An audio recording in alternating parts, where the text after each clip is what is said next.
Remplacer le sang d'un chien par de l'eau de mer. Expérience cruelle et violente ou révolution scientifique? Voici René Quinton. Comme Gustave Eiffel, il naît un 15 décembre, le 15 décembre 1866 précisément. Et comme lui, il va changer le monde. Au début, Quinton écrit des pièces de théâtre, mais il a une autre obsession, l'océan. En 1904, son ouvrage surprend tout le monde. Pour lui, nous sommes des aquariums ambulants. Sa théorie? On vient tous de la mer, et nos cellules baignent encore dans un liquide identique à l'eau de mer originelle. C'est la naissance du plasma de Quinton. Pour faire du plasma de Quinton, on a donc besoin d'eau de mer. Mais attention, on ne parle pas de l'eau de la plage récupérée entre un pastis et une partie de beach volley. Ce plasma, il se fait à l'aide d'eau de mer prélevée au large. À quelle profondeur? Entre 10 et 30 mètres. Il faut chercher des tourbillons, des vortex pour qu'elle soit la plus pure possible.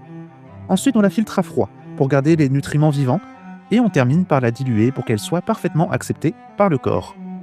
René Quinton est convaincu que ce plasma est une révolution. Mais il faut le prouver. Il récupère Sodium, un chien errant, en 1897. Sous les yeux des médecins, il vide le sang du chien jusqu'à la mort clinique et le remplace par son plasma marin.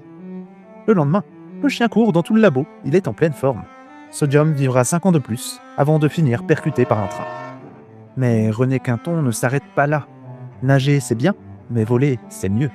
Il est tout simplement le père de l'aviation française.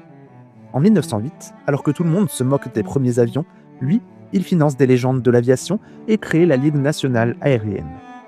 Il a même fondé, à Juvisy-sur-Orge, la toute première école de pilotage au monde. En 1914, à 48 ans, il part au front, combattre pendant la Première Guerre mondiale. Il est blessé à plusieurs reprises et finit décoré de la Légion d'honneur. À sa mort, en 1925, des milliers de mères défilent à ses funérailles, portant des portraits des nourrissons sauvés du choléra grâce à son plasma. Quinton disait « En science, la vérité d'hier est l'erreur de demain, mais les faits, eux, demeurent. Allez, abonne-toi si tu penses que c'est pas possible de